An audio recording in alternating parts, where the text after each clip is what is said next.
Today is Thursday, April 6, 2023. I'm Pastor Michael, and this is Wilderness Wanderings.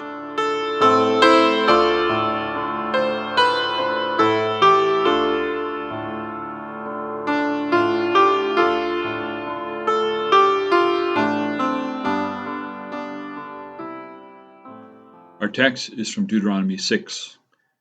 These commandments that I give you today are to be on your hearts. Impress them on your children. Talk about them when you sit at home and when you walk along the road, when you lie down and when you get up. Tie them as symbols on your hands and bind them on your foreheads. Write them on the doorframes of your houses and on your gates. Deuteronomy 6:6-9. There is an old story of a talented and gifted bloodhound in England that started a hunt by chasing a full-grown male deer. During the chase, a fox crossed his path, so he began to chase the fox. A rabbit crossed his hunting path, so he began to chase the rabbit. After a while, a tiny field mouse crossed his path, and he chased the mouse to the corner of the farmer's barn. There is a moral to this story. We are like the bloodhound. We start the day by loving God, but by day's end we find ourselves in the corner of the barn, loving something much smaller, much less impressive, something that has not loved us. But there is nothing about love in our text for today, you say. This is true. Often we separate our text from the words of the Shema, which Pastor Anthony reflected on yesterday. We do so to our demise. All the commandments are summed up in the command to love God. And we can only love him because he has first loved us. 1 John 4:19. Recall how God begins the Ten Covenant words.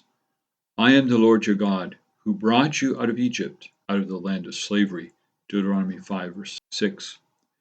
Paul borrows this language when he explores what God has done for us in Christ. So you are no longer a slave, but God's child. Galatians 4:7. God does not ask for obedience to be rooted in duty or being afraid of God. Rather, it derives from gratitude. We have been set free to serve him. There is no break in the Hebrew text between today's words and yesterday's.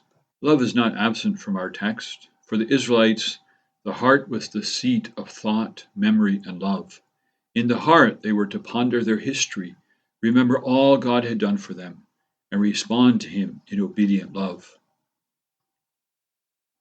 God instructed the Israelites to always keep his commands before their eyes, as symbols on their hands and foreheads, written on door frames and gates.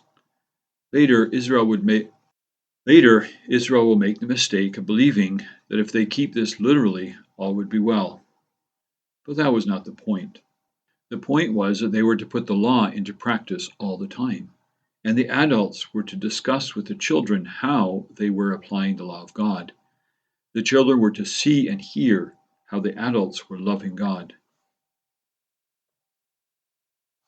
We find the word impress in our text. What might that mean? How might we do this?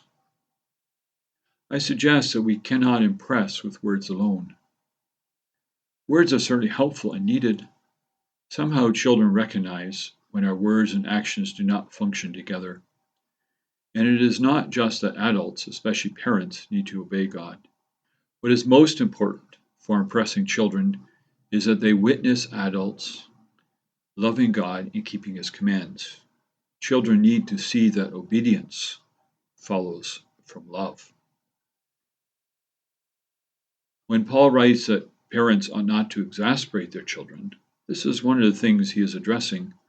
How can we expect our children to love God if they do not see us loving him? Why should our children obey God if our obedience is only out of duty? When parents and other adults have God's commands on their hearts, obedience becomes a matter of love. This leaves an impression. Love in the daily matters of life, in the little things. Mother Teresa once said, there are no big deals anymore, just small things to be done with great love. I think maybe she was paraphrasing Paul, who wrote, the only thing that matters is faith working itself out in love. Galatians 5:6. There are many things to chase after in this world, but there is only one that saves. There is only one that is worthy of our love. And that is the cross, where God demonstrated his love for us. Only the cross will continue to draw us into the love of God. That is the only love worth passing on. As you journey on, go with the blessing of God, keeping your eyes on the cross. May the peace of the Lord Christ go with you wherever he may send you. May he guide you through the wilderness, protect you through the storm. May he bring you home rejoicing at the wonders he has shown you.